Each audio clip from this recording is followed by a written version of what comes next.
Good evening from London. I'm not Swansea, from London, wrestling fans. I'm your host, Ben Allison, and you are listening to Wrestling Republic's daily broadcast, your one-stop shop for professional wrestling insight, news, and reviews on a daily basis. And it's Monday. You know what that means. It means we're going to be answering your questions for Mailbag Monday. We've got a stacked list of questions today. Going to be having quite a few debates on this show, I think. Going to be an interesting one for sure. But firstly, let me introduce the panelists for today's show. Firstly, the head of Opinion Shirt Wrestling Republic, Anthony Ricciardi. How are you, Anthony? Doing all right. Not too bad. It's a rare Monday that I get to do. So I'm very much looking forward to answering some of these questions and talking about everything we're going to be talking about today. Absolutely. It's going to be a fun one. Also joining us, we have the man who goes by many different names, but at least for the start of this show, he's going by Carter Crisp. How are you, Carter? Just regular old Carter here, ready to give normal takes. You know, nothing crazy for my half brother out there in Georgia, Mr. Cornette. But it's an exciting time of wrestling. I'm happy to be here, happy to be talking about it. I think the sport's on fire. So, you know, let's get into these topics. Absolutely. And I mean, I'm glad you clarified that he's your half brother, because there was a lot of confusion. I mean, I commented today on the Wrestling Republic page asking, you know, how is Carty Cornette and Carter Crisp related? Well, now we know. But also joining us, we have Bret Sternberg. How are you today, Bret? You're muted again, Bret. Here we go again. How's everyone doing today? Hope everyone's having a great Monday start of the week. Let's get right into it. I am excited to talk about today's topics, and happy Mailbag Monday. Absolutely. It's going to be a fun one, but let's jump head first into things. Let's jump head first into the water, perhaps, because the first question is from @water_head77, who is asking, should WWE bring back Crash TV booking? And for those of you guys who don't know what Crash TV booking is, what it's all about, it was basically something which Vince Russo was very much a fan of. He was kind of the creator of it. He was somebody who'd regularly use it. And his philosophy basically is short match, what on earth segment, short backstage interview, short match, crazy segment, short match again, crazy segment again. You were watching the show. It was going very, very fast each week. A lot of short matches, not long ones, and a lot of craziness, basically. This was what WWE were doing in the Attitude Era to try and get some of WCW's viewers, and it did work. There's no doubt about it. And I mean, it's brought up the conversation, you know, can WWE become that popular again if they start to use, you know, Crash TV booking methods? Well, in reality, right, and this is something which I still don't think people can get their heads around, WWE, as of right now, is the most profitable it's ever been. It's got more viewers across the world than anywhere near it's been before, right? Their viewership worldwide's way up. Now, of course, that would have happened anyway, but it's true. It's way up. Yes, the TV viewers in the States are down, obviously, but TV in the States is down. TV everywhere is down. That's not a shock whatsoever. Social media, they're doing great on it. I mean, that's one argument. Maybe if you do Crash TV, you could have more clips of some crazy stuff. But truth be told, I don't think we need to bring Crash TV back. I really, really don't. Because if you want to do some crazy angles, I mean, sure, try it. But that doesn't mean you need to do tons of short matches too. And I think we are going to see a revival of Crash TV in the next few years across. I doubt it'll happen in AEW, but maybe on some WWE brand or maybe another wrestling company. Because, of course, we know people's attention spans are shortening. You know, with the rise of social media and, you know, certain apps such as TikTok and all of that. So perhaps Crash TV could have a revival, but I don't think it's necessary.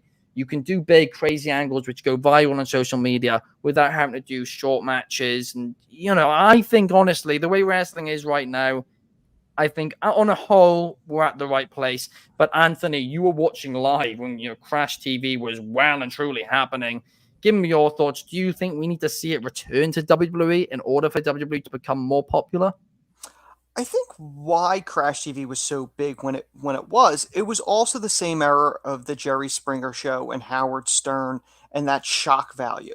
There were no smartphones, there was no social media, there was no streaming, there was none of that. It's a different landscape today than it was back then. So when people try to make comparisons of going, well, the product is not as popular as it was back then, it's a different landscape. It's a different generation that's growing up. They've grown up with streaming. They've grown up with smartphones. They've grown up with all these things. So it's a different landscape. I don't think bringing back the short matches is the smart move. I understand, if you wanted to bring back those shock segments or those mystery angles. They briefly did some of that stuff with the innovative Bray Wyatt stuff with the QR codes, like stuff like that. That's different. That's outside the box that gets your attention. Those type of things they could totally do. But as far as like the short matches, no. But I think the shock value, that type of stuff, they could do. The one thing I do have to say back then is looking back on it, even though it was the era that got me into wrestling, it's really not good stuff. Yeah. Realistically, the stuff doesn't necessarily hold up as matches and angles. As you learn what really works in the business, you're like, okay, that was just strictly shock value stuff. So I think, there's different elements you could do. But back then, the one thing I do have to say is, even like the low tier people, there was a story for all of them. Like it felt like everyone on the roster had something going on, which Yeah. that you can't say today. That's the one thing I do have to say. Like if you were going more towards that to make everyone relevant, that you could totally do, and you should do, because every talent that you have is an investment. You want them all to pay off. If no one cares about you, or you're not on TV, or you're not being used in any capacity, then it's a wasted asset, really. I mean, that's a great point. I mean, the counterpoint to that is, of course, the reason that happened with Crash TV was because segments were so short that they could get everybody on the card. But when you do longer matches, it's literally impossible to get everybody on these rosters out there. I mean, so I guess that's an argument forward. I mean, that's an argument which Vince Russo himself has said recently. Well, the one thing they could do, like you pointed out, the social media aspect, that was not there back then. Yeah. Use it. Use social media. Even with these talents, use the platform. It's not TV time, but if it catches on enough on social media, it may justify it to put it on TV. And That's WWE, a great point. It does do a lot better in if there's a bonus segment, digital exclusive, whatever they call it, they will show it on TV. That's one of the faults that AEW doesn't do. They assume the entire audience watches everything, and they don't show the footage. They don't explain it. Yeah. And I think that's the biggest problem AEW has. They'll use the social media stuff, but if the audience isn't watching it, it doesn't matter when they try to transition it to TV, because you haven't explained what was going on. That's the biggest thing they have to do. No, I mean, that's a great point. I mean, it's something which we discussed yesterday as well, but AEW sometimes presuming fans watch all their content. And so guys, if you're watching this, make sure to check out yesterday's episode for that great conversation after this show today. But Carter, what about you? Do you think WWE should bring back these methods, or do you think they should just be left in the past and forgotten about? I mean, I don't know if you could see my earpiece, but Ignacio's in my ear and he's telling me he wants to see real wrestling. No, I think that Russo, he says that he's not we're all smart marks. And I know this might bug Russo, but he says he's not a wrestling fan. So short matches right off the bat, to me, that's the exact opposite of your 60-minute G1 climax. Like, you could show these New Japan G1 climaxes to a guy off the street. He goes, this is beautiful. This is amazing. He understands the whole bit to it. This kind of Russo style booking, to me, it cheapens the product. And are we selling wrestling to wrestling fans like us who like wrestling for life, or are we trying to sell it to the general public? And my personal opinion is that trying to promote this product to the general public would be a mistake, because I think they'll watch it once, but then there's so many options. There's so many other sports that if you're not really into wrestling, you're not going to tune in every week.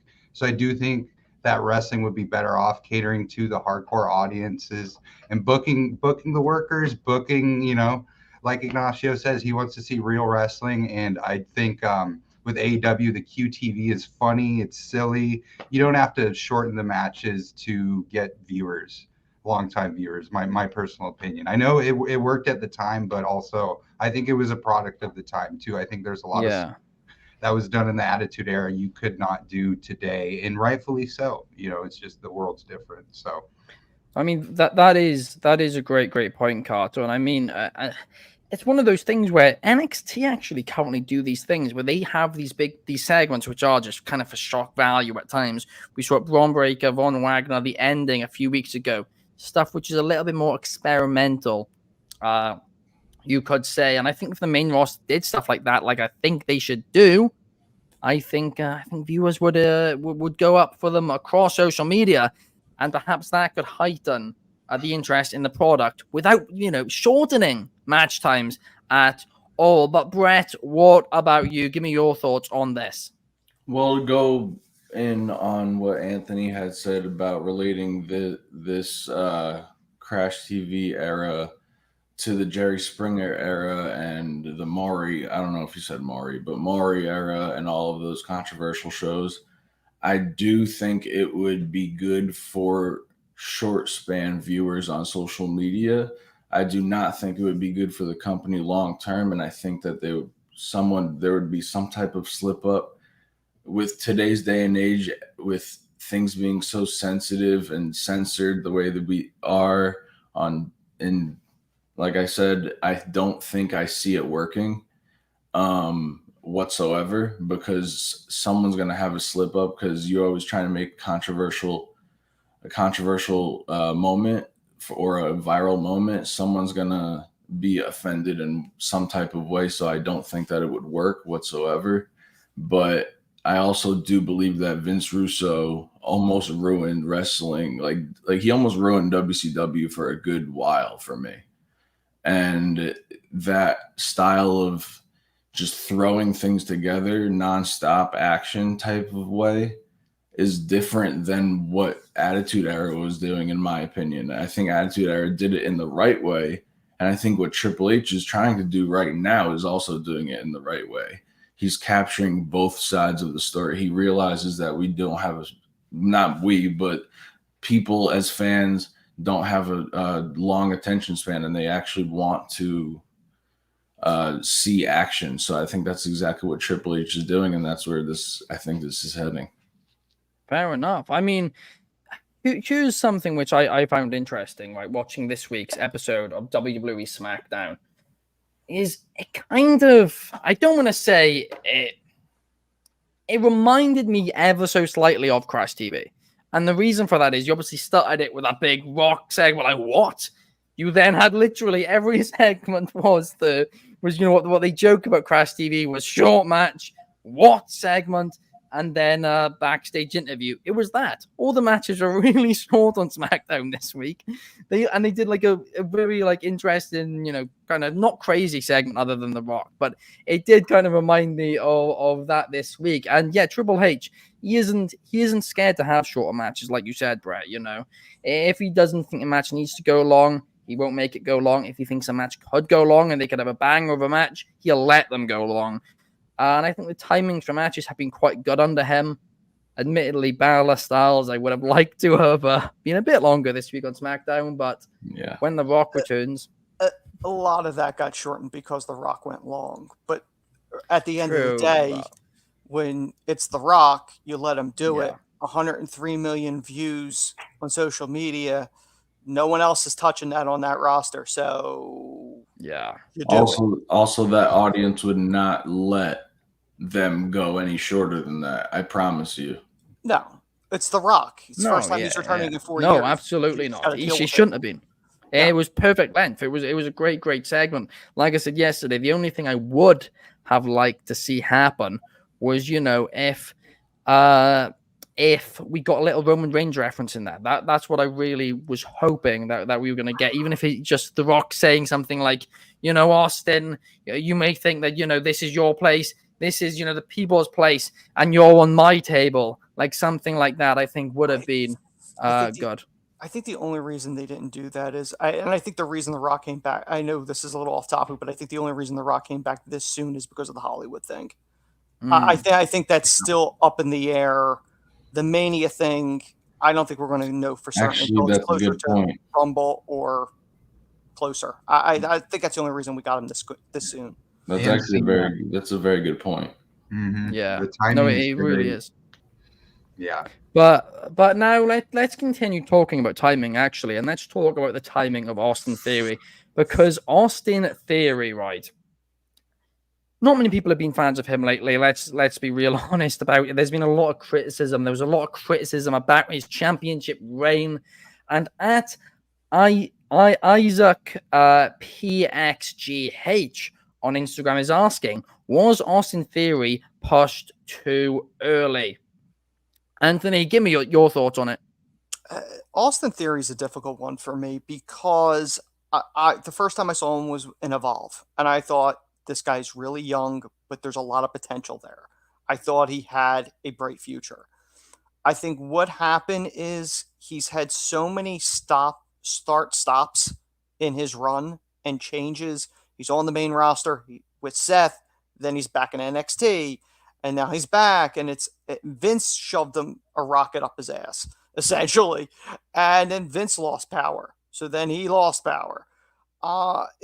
They've tried so many times with him. He's been in the ring with Cena. He's been in the ring with The Rock. He's been in the ring with Austin. Nothing's really connecting. And it's a shame because I think he had potential, but I don't see any evolution there. I don't see him changing enough to justify anything. Like when Waller's coming to the roster, I'm seeing more in Waller. And Waller's been doing it presumably a shorter time, or at least he's been in WWE system a shorter time. Yeah, he's been in WWE for a shorter time. It's like I don't know how long he's been doing this prior to WWE signing him. He's about 8 years older than Theory. I know that much. Okay. So, but realistically, when you look at somebody that's you've been in the system longer, and you really don't seem like you're getting elevated. You don't seem to be taking advantage of the opportunities and really pulling it off. Now, granted, the Cena match didn't do him any favors. The Cena match was horrible at Mania. We've talked about that before. And I believe the promo that Cena initially cut on him to lead to Mania, I think I've said on this show, he buried him so bad, I didn't even think a win would save him. And he won, and it didn't save him. Like that, I just think his brand is so damaged by everything that they've tried to do multiple times over and over again with him. I don't know if he can be saved. I'd almost take him off TV for a while. Bring him back as a babyface. Try that. You've tried it as a heel. Wow. You've tried it as a heel this long. Why not try the babyface one? Because if that doesn't work, then this guy ain't worth having. I mean, the one point I will make about Austin Theory, right, is we've seen a lot of stars over the years get really, shoved down us a little bit, and fans turn against them, and then they end up being the star of the company. We saw it. We saw it with Cena to an extent. We saw it very much with Roman Reigns, Rock as well. So I still have hope for Austin Theory. I do. I almost do think though that he's very young. I don't know if it would be the worst idea if he did a Cody Rhodes, left the company, became the king of the indies for a little bit, and then came back. The difference is this, Ben. Cena, Rock, Roman, they were all being pushed as faces when the crowd was against them. He's a heel, and that's not heel heat, that's go home heat that he's got. That's a good point. Which is completely different. That is a great point. We've spoken on this show at length about the difference between, heel heat and go home heat. Go home heat you do not want. That's when people switch of. I mean, his segments are doing, good Mhm. enough, good enough views as well. And we got a little bit of breaking news as of this minute that Jade Cargill has been removed off AEW's roster page. But I'm sure that is a topic for another day. But now let's move on. And let's instead talk about Dwayne "The Rock" Johnson. We've mentioned him in both segments so far today. We're mentioning him again because, Brett, I know you are eager to continue talking about him. And so is another Isaac, at Isaac Crumb. Apologies, I think I butchered that. But on Instagram, who is asking, how should WWE use The Rock if he does return for a small run? Brett, give me your thoughts. Well, my original take weeks ago when we first talked about this is I thought that he was going to win the Royal Rumble and then go to Mania. And then if we were picking a winner who was going to dethrone Roman Reigns, I said it was going to be The Rock. So off of Isaac's question, I do believe that WWE is going to use this run for The Rock, for The Rock to make an impact, but a small impact. I went through this in my head a few times, thinking if he was going to be on even yesterday's show. I said this. I was thinking maybe he was going to make a longer run, do maybe a Brock Lesnar type of run in wrestling right now, but I don't think that's going to happen right now because The Rock actually just posted on his Instagram a few hours ago saying that he was thanking the WWE Universe. So I don't see him coming back anytime soon as of right now, not saying he won't be back in a few months. I do think that he will be back for the Royal Rumble. I do think that he will be that surprise entrant if something happens. I think there'll be something that's going to happen controversial with the bloodline where it's going to almost force him to come back and intervene. And then I do believe that he is going to face Roman at Royal Rumble Mania. He's going to win Royal Rumble and he's going to face Roman at Mania. Is he going to win that match? I don't know, but I'm going to stand on what I said yesterday. I do believe that he will win, and then this will be a little bit of a longer feud. But the fact that this is going to be a shorter feud from what The Rock is saying on his social media feed and what I'm thinking is what the WWE is going to do with him, I think that he might lose that match just to elevate Roman, and then Roman could lose it down the road, even at the next Mania. I don't see him losing it anywhere else but a Mania. You don't seriously think that it's a good idea for after all this time, these years which Roman Reigns has held the belt, the person that he gives the rub to being The Rock?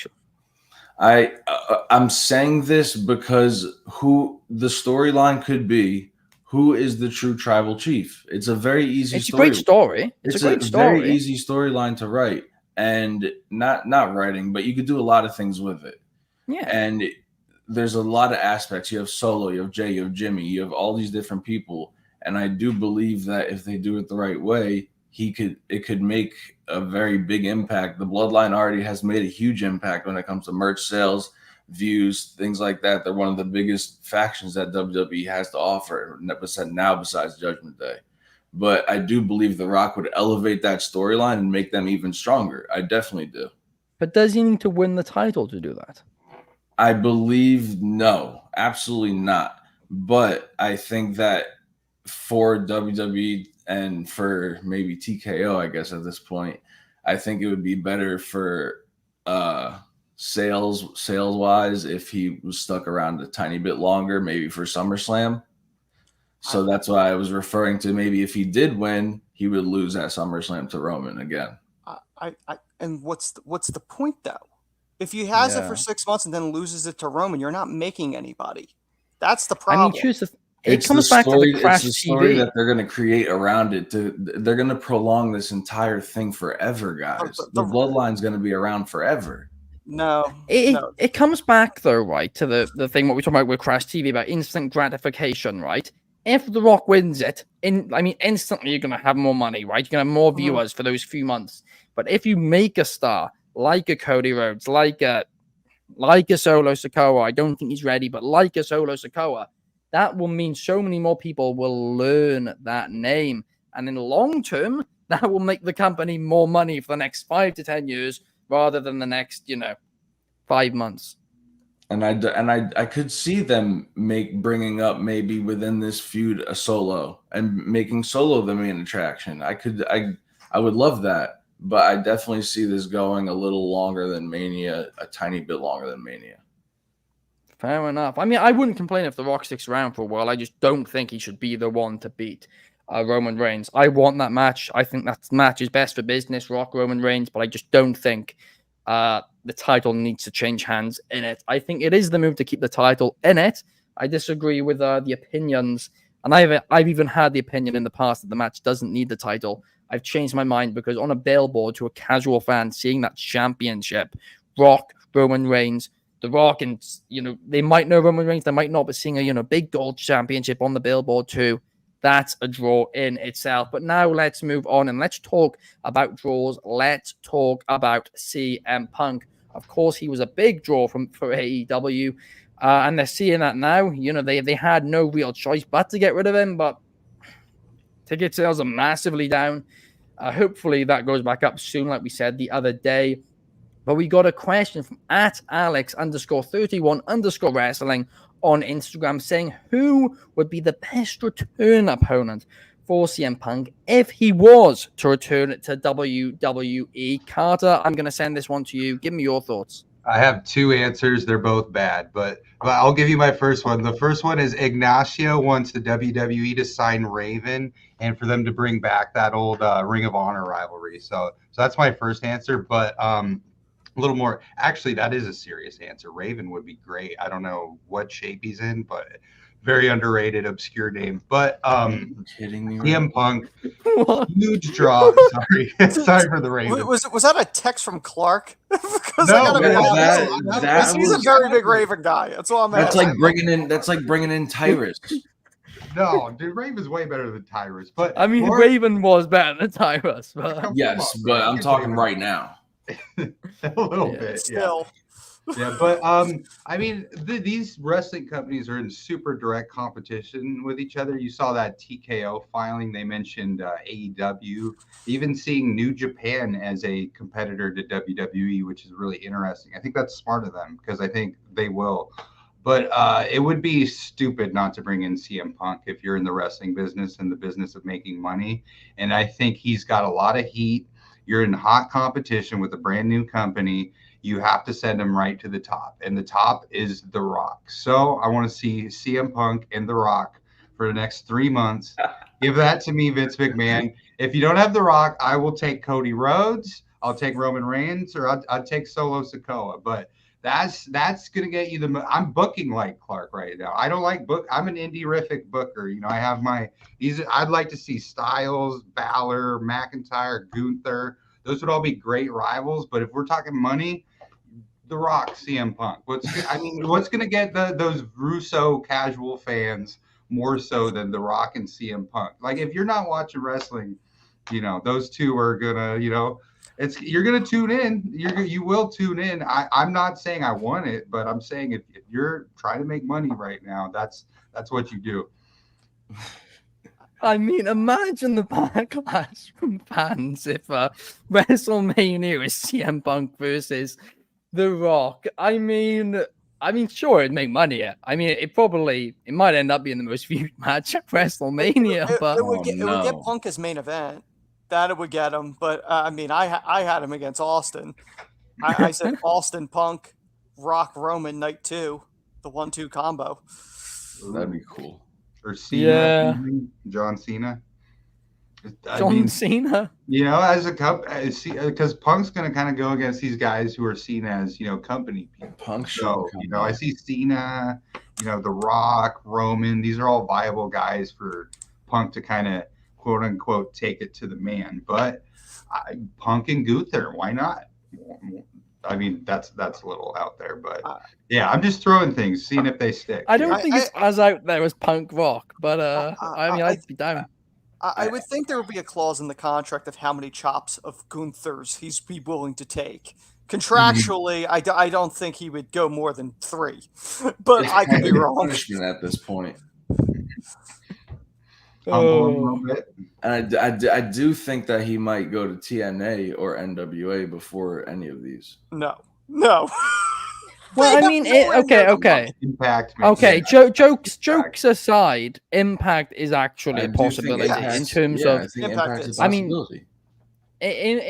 NWA isn't, but especially NWA politically, Yeah, NWA's not. that's not happening. But Impact, I mean, he's a big Impact guy. He really is. He'd have to take a major, I say major pay. Well, it would be a pay cut. But Anthem, if they really wanted to really spend out a lot of money, they could do that, right? It's not out of the question. They could afford him, but it would definitely be a pay cut. But he'd be undoubtedly the highest paid guy there. Numero One Superfly is saying if CM Punk does return, maybe either a match with Vince McMahon, Stone Cold Steve Austin. Well, Anthony wants a Stone Cold. John Cena, like Carr suggested, Cody Rhodes or Matt Riddle. I like Matt Riddle. Riddle's the only one I don't see any. I mean- Riddle and Vince is never happening. Either one of those two. Vince. Riddle's not even going to be there. He'll probably be the first one fired. You think Riddle's going? Oh yeah, Riddle's gone. He's too much of a liability.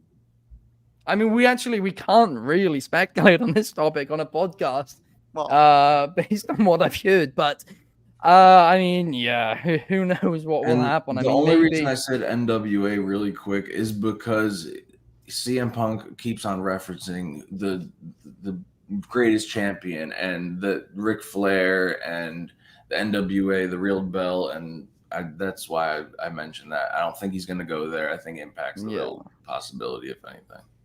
Yeah, no, I agree. I still think WWE is probably just about the most likely.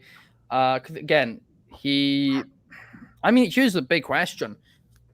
Would TKO even let Punk commentate on any UFC affiliated events like he currently is doing if he now signs a new deal with anybody on their competitors list? So I mean, there's a lot of elements at play here, and one of them very much is so. TKO could very much play their hand if they want to and nudge him towards signing with WWE.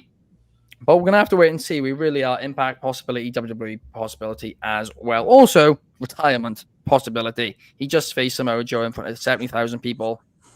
Not a bad way to go out. But now let's move on and let's continue talking about great wrestling. Let's talk about the best weekly wrestling show, because at School of Wrestling on Instagram is asking, what's the best weekly wrestling TV show right now? Now, I think this one might divide opinion on the panel. Brett, I'm sending it to you first.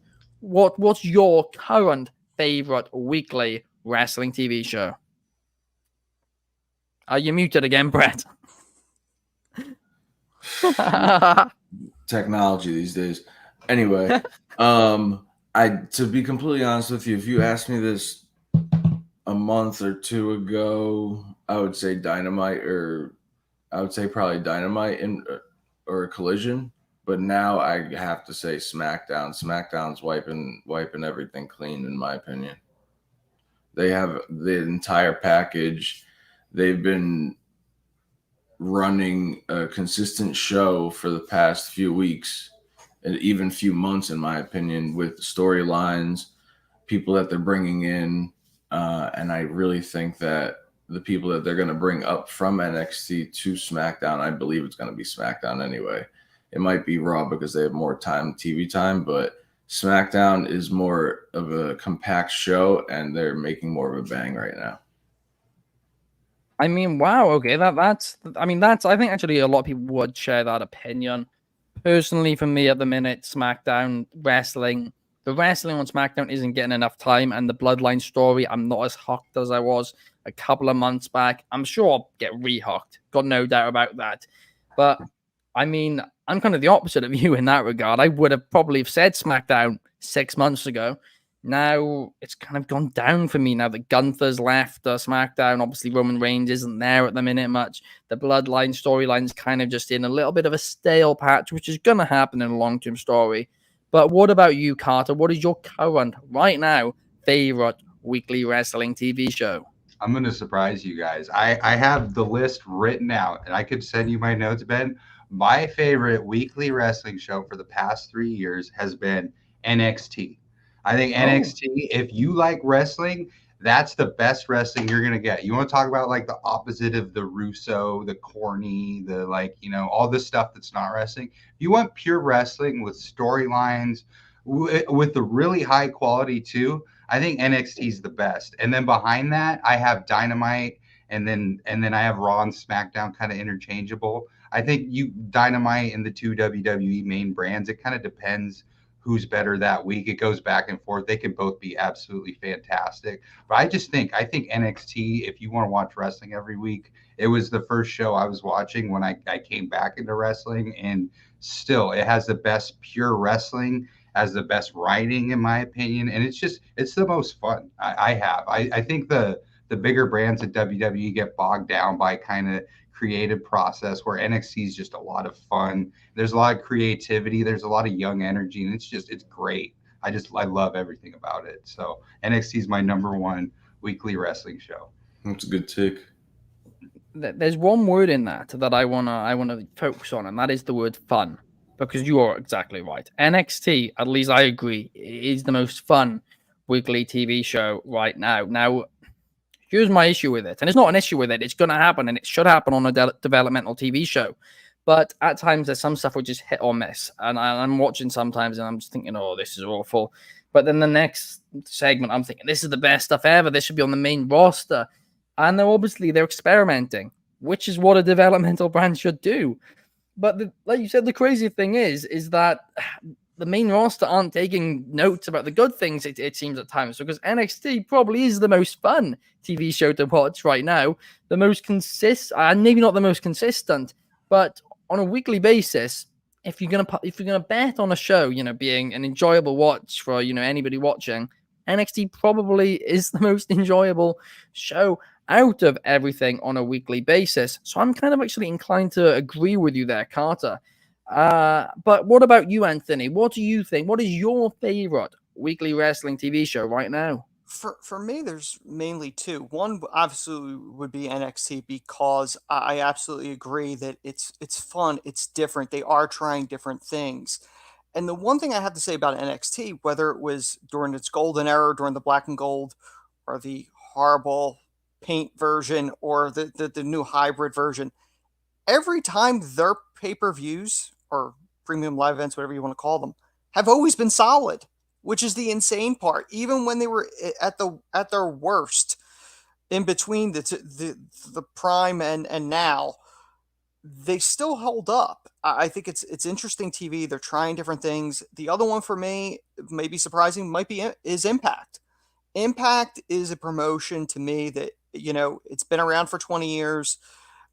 It's been ridiculed and buried multiple times, but there's no company that's reinvented itself as many times because of roster changes or ownership changes. But they're putting together a solid product on the back of the X Division, which was created 20 years ago. No one else has been able to touch the X Division. They've all tried. None of them have been able to create a division that's as good or as close to the cruiserweight division that WCW had, which was ideal. And I think that they have a product that more people really need to pay attention to, because they are creating new things. And there's a reason why, like you said, Ben, a CM Punk may be even remotely interested in possibly going there, because they focused on the smaller guys, the X Division, the Knockouts division. No other company has been able to really be able to nail tag team women's wrestling and singles women's wrestling like Impact has. WWE has tried. That's been a disaster. AEW only focuses on like 2 or 3 women, and the rest are just, exchangeable parts. So it really is a product that more people should be paying attention to, because they do a lot of different things.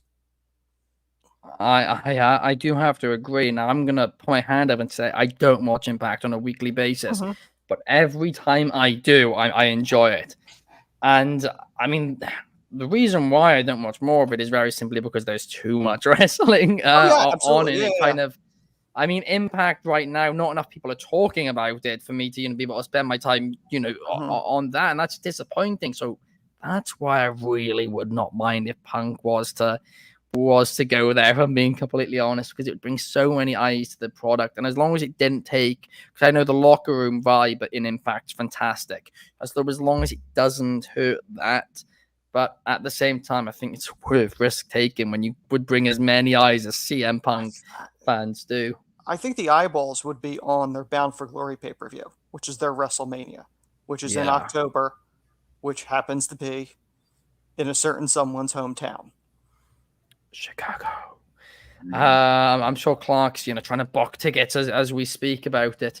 But I mean, we got about 3 minutes left of the show. We're going to very, very quickly talk about this Jade Cargill thing because, of course, this past Friday on Rampage, only a week after she returned to AEW television, she lost in a rematch against Chris Statlander. She kind of put Statlander over after the match. Well, the breaking news is AEW just in this last half an hour have removed Jade Cargill from the AEW roster page. They don't have an inactive section. She's just gone from it, right? So this is, Twitter as we speak is going crazy, asking, is she going WWE? Well, we're going to obviously have to, wait and find out. But I'm going to go through very, very quickly each of you, and I'll start with you, Brett. Do you think Jade Cargill and WWE is a match made in heaven? I do. I do believe that it's a match made in heaven, and I do think that she's either going to... I think she's going to start off at NXT. I think that's the best move for her, to be completely honest with you, but I do believe that she has main roster potential already. Oh, yeah. Yeah. No, I do agree. I do agree with that, absolutely. At times she's been green, but she's learned very fast. And every time she's in a high-pressure situation, she learns, massively. She gets better each and every time. Not many people have that ability. She truly is a star, would be a huge get for WWE. What about you, Carter? Jade Cargill, WWE? I think she's a better fit in WWE than AEW. Sorry, Clark. I know he's listening, but I think her and Flair are built for each other. I think if they put her in NXT, she'll just smash through Tiffany. I'm sorry, Shad, but I think she's a grade A premium women's wrestler, and her in the WWE is going to be good for everyone. And it's good exposure for AEW that they built her up too. So yeah. I think it's great. Truly would be the first AEW original to jump ship completely. That's crazy. What about you, Anthony? What are your thoughts on this? Yeah, I think she's WWE bound. It's not a shock. She's very close to Cody. So again, the Cody X factor, which I had mentioned when they originally signed Cody, he may be the key to a lot of these people. Vince didn't just sign Cody. He signed a way to get to other people. He's not an idiot. I think she's a phenomenal pickup. People forget she hasn't been in the business super long. So I think NXT, at least for a short time, would not be a bad idea. And the smart play, have her beat Becky. Have her beat Becky for that women's championship. That's a huge move to do. Have her have a dominant reign, and then maybe show up in the Rumble, which is in Florida, which is AEW country. It's the smart play to do here. That's the smart move. I was so confused. Right, I was so confused why Becky Lynch won the NXT Women's Championship. I think maybe, Anthony, you just hit the nail on the head. Yep. I think it very well could be. They gave her the title. They took the title off Tiffany to put on Becky, for then Becky to lose to Jade Cargill. I think that's the case. I don't understand AEW's decision to bring her back to TV when she was leaving that quickly. Just leave her off TV. Yeah. If you brought her in just a job, but that's fine. But when you brought her back originally, you had her destroy everyone in the ring, which makes no sense. I guess it would just make Chris Statlander's victory not look like a fluke. I guess that they want to really try and give the rub they gave Jade to Statlander, but it was weird. It really, really was. But we're certainly going to have to discuss this more, and I feel like we will be discussing this more in the next few days. But that is it for today's show, guys. We will be back at the same time tomorrow to talk WWE Raw. Thank you so much for joining us. If you're on YouTube, please like and subscribe. If you're on Spotify audio only. A cheeky 5 stars would be very much appreciated. Thank you to Anthony, thank you to Carter, and thank you to Brett for joining me here today. It's been great. It's been a very fun show. Thank you to everybody who sent in their questions, and we will see you guys tomorrow. Enjoy Monday Night Raw. We'll see you.